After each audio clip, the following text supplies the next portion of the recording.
Hello and welcome back to the Edge of the Box podcast, a podcast by WhoScored.com in association with UltimateFan. We're going to start like we did last week, talking about the Predictions League. A triumphant comeback for me last week, getting 9 points and putting myself on 154 points. Jonathan got 7 points for him and Sam, and George, 3 points. What I don't understand is I remember during the recording last week, you and I were annoyed because we basically picked all the same scores. Yeah, we did at the start. And then you've got 6 more points than you on the week. How does that work? I must have got the ones right that we didn't pick the same. What would be my assumption? The two that were different. The power of the differential. I did get a couple of scores bang on last week. Manchester United at Luton was one. I can't remember what that was. Lucky, wasn't it? Very lucky indeed. Yeah. Dan, your revival there is similar to Barcelona were struggling away up front with Robert Lewandowski misfiring, so they bought a new £40 million striker in the winter window, Vitor Roque, and that felt like it challenged Lewandowski, and he thought, "Hang on a minute, I'm still the top dog," and he's been on a scoring streak ever since. And it feels like Jonathan and I are now piling on the points, and you've gone, "Oh, okay, the running is it?" I needed something. Yeah, I definitely needed something. Well deserved, very well deserved. It's tough on your own, as I said. I've just compared you to Lewandowski, so. It is tough. Right then, let's move on to Premier League matters then. Sam, Arsenal in remarkable form, won all 5 Premier League games since the winter break and showing no signs of letting up in the title challenge in the Premier League, but a bad result for them last night in the Champions League. Although, 1-0 away from home, no away goals, they don't matter now. Like, it's not a terrible result when you've still got a game to play at home. Yeah, it could have been worse. And, pre-game, there's a lot of energy expended on talking about Arsenal and the fact that they hadn't been to the Champions League knockout stage for, I think, 7 years. The last time they were at this stage of this competition was the 10-2 with Bayern. It's been, and a lot of people saying, "Oh well, they're not very experienced. It might be difficult." And I always wonder how much stock to put into those discussions. And then I watched Porto destroy that game of football, like with the most incredible amount of experience and nous, and just like not let Arsenal play any sort of football whatsoever.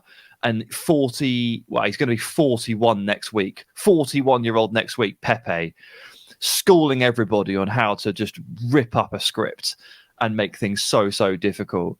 So yeah, I'm just going to put that one aside.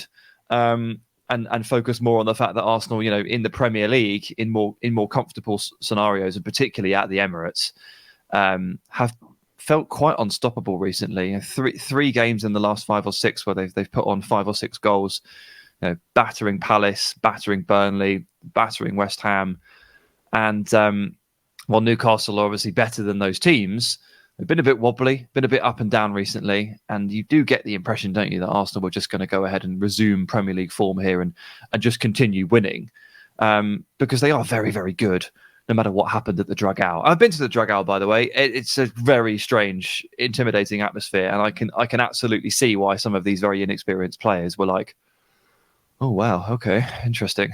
It's going to be hard to get on my game here." I think after these kind of games, I think, is the Premier League as good as we think it is? Because the team, if you look at Manchester United, the way they went out in the Champions League in the group stage, I know they're not a great barometer of the Premier League, but they just feel like there's these kind of games where English teams can get scored by opposition from foreign countries. But in Premier League terms, anyway, George, they've taken over the Premier League form rankings over the last 6 games. Saka's number 1 with 8.21, Odegaard's 3rd with 7.98, Declan Rice is 7th with 7.77. So they've taken over the Premier League form rankings. If you're watching via video, you'll see the rest of the players that are in that top 10.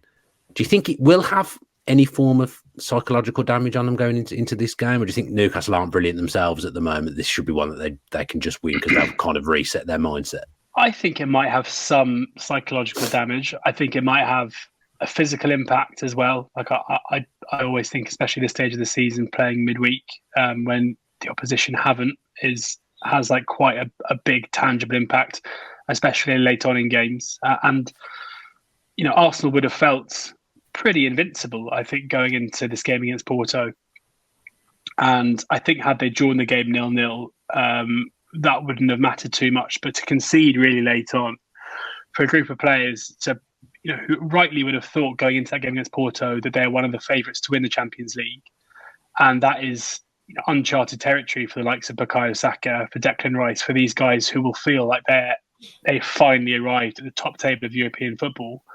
And now they're having to think ahead to a game that is, it would have been easy to prioritise the Newcastle game before that, but now they've got a massive game coming up at home against Porto where they have to get past a really stubborn opponent from a 1-goal deficit in order to progress in the competition. So, yeah, I kind of think that in the league, when you look at the league form, they come into this game against Newcastle fresh off 2 away wins where they scored 11 goals and didn't concede. But I would almost argue that the Porto game and the Porto result is the freshest bit of form and the most important. Having said that, Newcastle, from a defensive standpoint, even though they've improved in recent weeks, over the shop, are still a team that you kind of feel like any team they play against are going to create loads of chances. And Arsenal, more so than any team, I would say, in the Premier League right now, seem to be able to create chances at will. So I'm not overly concerned, but will it have an impact? Yeah, I think it probably will. Yeah, Arsenal's depth was something we spoke about quite a lot at the start of the season, Sam, and I do think they've got more depth in some areas than others. But in recent weeks, Jesus has been out, Trossard's been playing and just doing what he seems to do for Arsenal ever since he's joined, scoring goals. Kivior at left back has come in and had a solid 45 minutes and then 2 good 90s against West Ham and Burnley. So, they do have depth in certain areas, but those players have come in and done well. They have, yeah. Trossard is better without Zinchenko. That's something I've heard a lot recently. I don't really buy into that. No, hang on. Let me rephrase that. I don't think you can give a blanket answer to that question because they're fundamentally different players, right? Which means that they're going to be useful in different scenarios. And so, when you play against a team like West Ham, who are very, very big, very physical, very strong from set pieces, why not put your auxiliary centre-back at left-back and say, come in and help us level the battle, in the set pieces. And the same maybe for a game against a Crystal Palace or something like that. But then I was watching them play Porto last night and I was watching them completely fail to move the ball through midfield and then therefore out to the wide areas where their danger men, Martinelli, Saka, can get on the ball. And I was thinking, wouldn't it be really handy to have Zinchenko here inverting into midfield and helping feed that ball forward and helping Declan Rice with this burden of getting the ball through the lines and through the thirds? So while it was handy to have Kivior from a 1v1 defensive perspective, actually, I think what they needed there was a bit more punch in midfield. And I think Zinchenko would have been the guy to do it. So it's really hard to give he's better than him or they're better off it because it's all situational, right? And that's exactly the situation that, Mikel Arteta wants to be in. He wants to be able to consider his opponent, consider the game state and mix and match.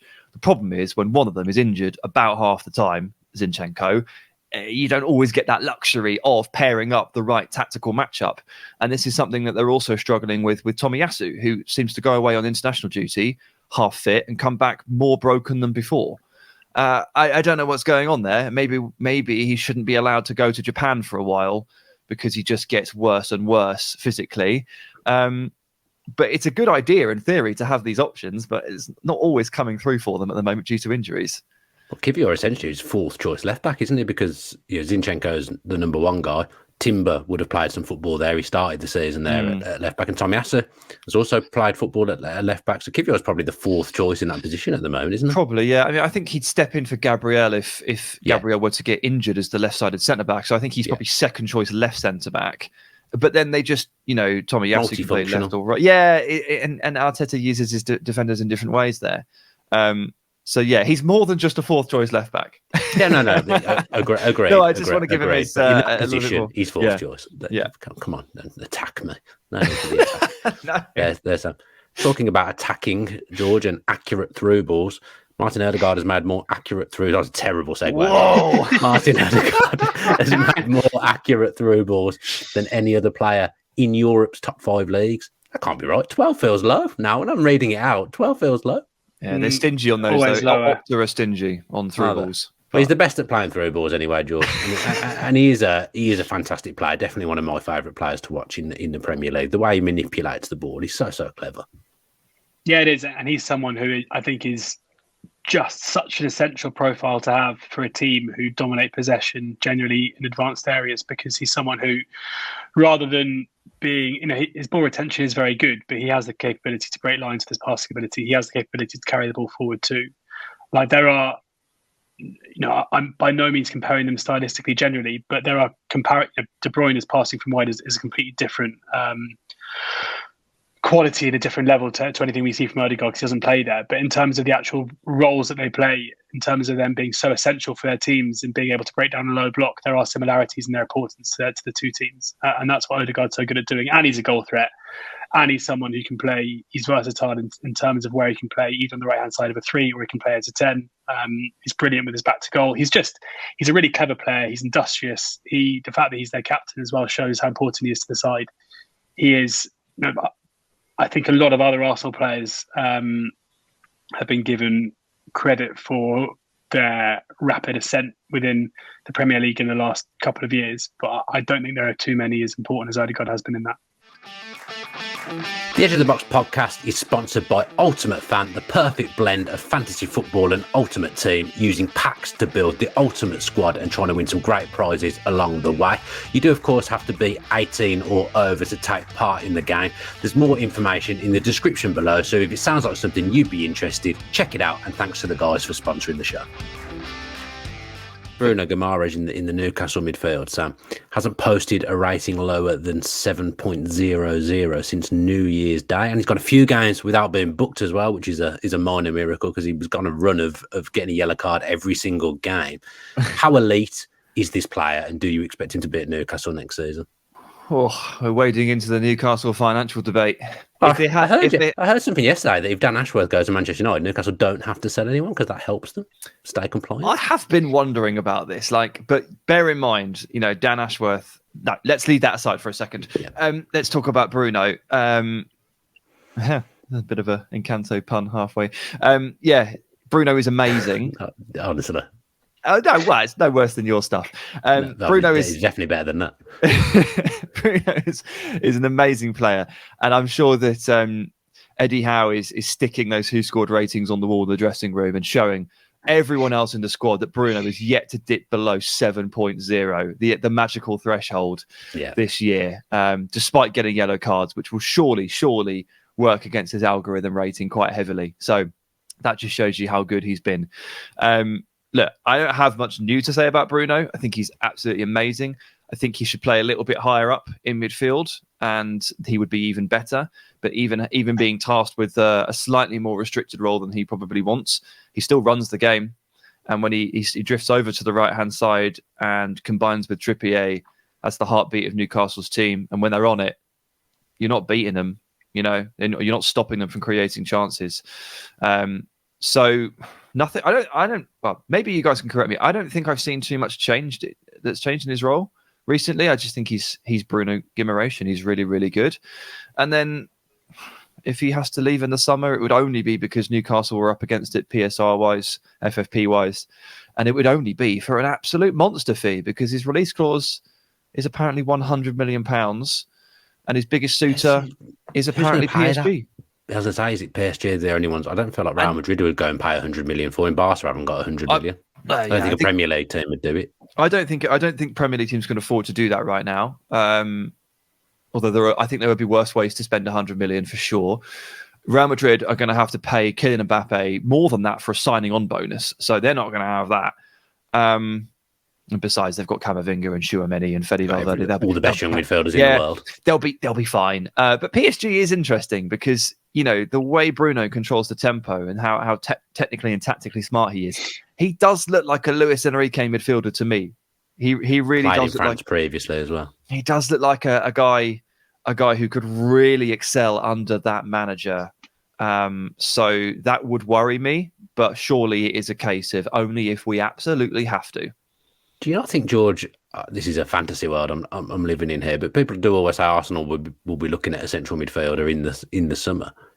If Arsenal could get in Bruno, that with Rice and Odegaard, that's a very tasty midfield proposition. I'd be really surprised to see Newcastle sell any of their star talent to other Premier League clubs anytime soon. If they had to for 100 million, let's say. I don't know. Possibly, but I kind of think that if PSG are at the table, then they'll find a way to do that. Obviously he'll be a brilliant signing for Arsenal. There's no denying that.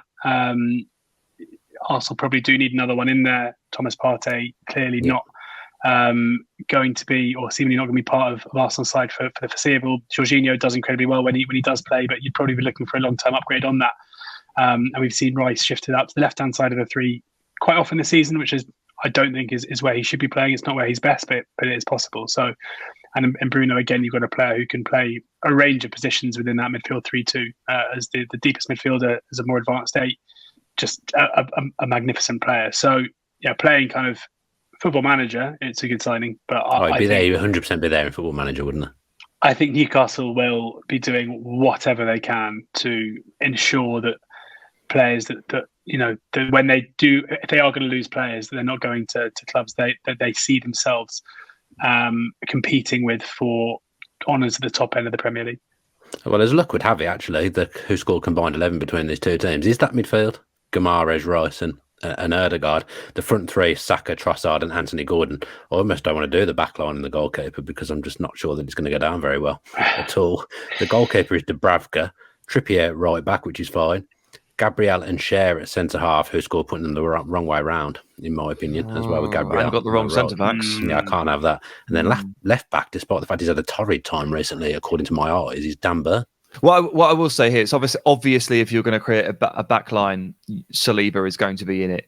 But for whatever reason, Cher scored a couple of goals recently. The statistics hate Williams. Like they cannot capture William Saliba's brilliance. No matter what algorithm I look at, no matter what stats I look at, it never translates. He's one of those players that the spreadsheets don't understand, Dan, and it's a travesty.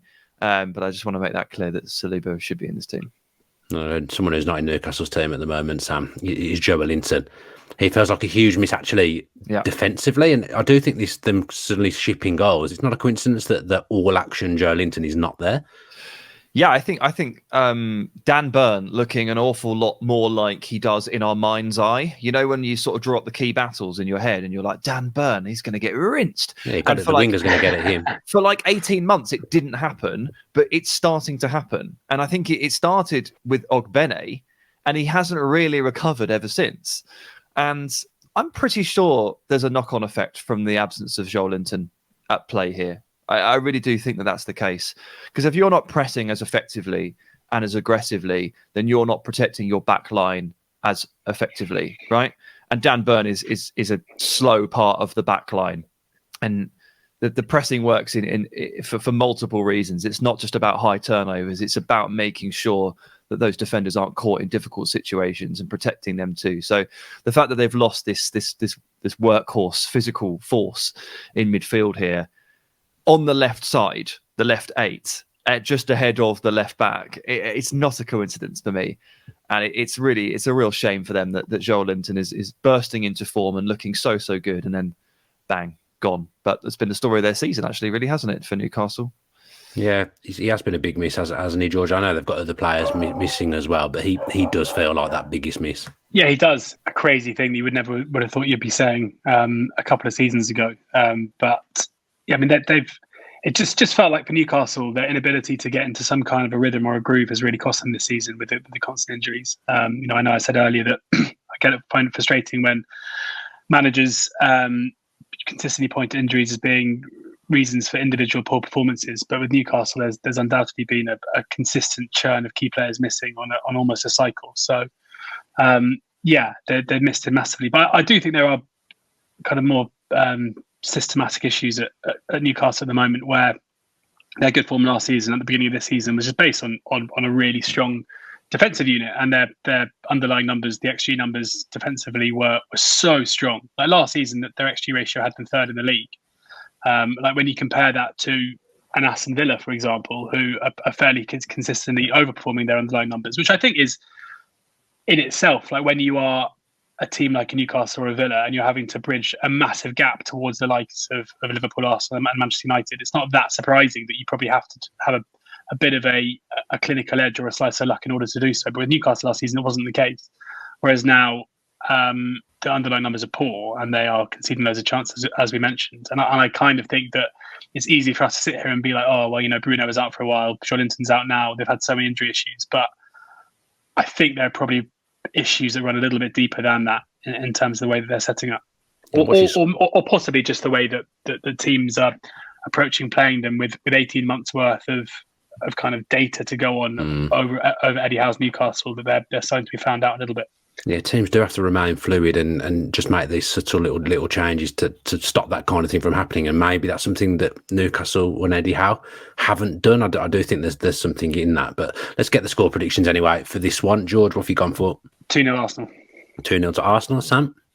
1-0 to Arsenal. And I've gone for 3-0 to Arsenal. How do we feel about this after last night? Because I did these predictions before last night, as in the Porto game. I still feel the same. I still feel the same. Arsenal at home, in the goals at the moment in the Premier League, fans behind them, Newcastle shipping. I'm confident in my 3-0 prediction. I wouldn't change that if I got the opportunity to now. Would you change yours if you got the chance? You can't, but if you got the chance. Nah, because I can't. There you go. What's right the point? Then, let's do the rest of our predictions then, starting with Villa against Forest, and I'll go first for this one. I've gone for 2-0 to Villa. No. Sam, what have you gone for? Sorry, what was that, George? No, I've done the same. George has done 2-0 to Villa as well. Sam, I've gone for 2-1 to Villa. 2-1 to Villa. Villa don't keep many clean sheets, in fairness. Brighton against Everton, please, Sam. 3-1 to Brighton. Exactly the same here. 3-1 to Brighton. George? 2-1 Brighton. 2-1 Brighton. Palace v Burnley. Sam ties Crystal Palace. What have you gone for, George? 2-0 Palace. 2-0 Palace, Sam? Yeah, 1-0 to Palace, the Glasner bump. I've gone for 2-1 to Crystal Palace in that one. United against Fulham. I've gone for 3-0 to Manchester United, George. Wow. 1-0. 2-2. 2-2, okay. Well, I didn't think that 3-0 prediction was that outlandish, but maybe it is. I'm trying to be more sensible with my predictions after you've all caught me up, but maybe that wasn't a sensible one. Bournemouth against Manchester City, please, Sam. 3-2 to City. 3-2 to City, that's an outlandish one. Yeah. George? 2-1 City. I've gone for 2-1 to Manchester City as well. We've done Arsenal against Newcastle. So Wolves against Sheffield United, the big game on Sunday that George, of course, will be watching. So I'll let you go first. 3-1 to Wolves. 3-1 to Wolves. Sam? Yeah, same. 3-1 to Wolves. 3-1 to Wolves. And I've gone for 2-0 to Wolverhampton Wanderers. West Ham Brentford finally then. I've gone for 1-1. Sam? So have I. So have I. Oh! Yes, I think we can say I'll still be tough at the weekend. Are you paying Sam to send, not that Sam, but different production team Sam, Who Scored Sam, to send you our predictions so you can just pick the ones you like? So I sent my predictions in at 10:57. 10:55. There you go. So you had 2 minutes to do it. There's no way you got yours in that quick. I'm going to send you a screenshot. Oh, you did it quick. That's really rocked him. You did it quick. I feel like I did it immediately, but maybe I take a bit more time to ponder mine. Whereas George, bang, bang, bang, bang, bang. You get a point, don't you, for being the first in? So yeah, you do. Yeah, that's definitely not the case. Never been the case. Right then, let's go on that bombshell. Let's leave it. Right. Thank you very much to the guys for joining me. Always a pleasure to spend an hour talking to you both, and thanks to everyone that's tuned in and either watched or listened as well. Wherever you are taking in these shows, please do all the stuff that helps us grow. The main one being subscribe. If you're watching and you're not subscribed, please can you go ahead and do that and get some likes on there as well. Let's try and get treble figures for likes this week if we can.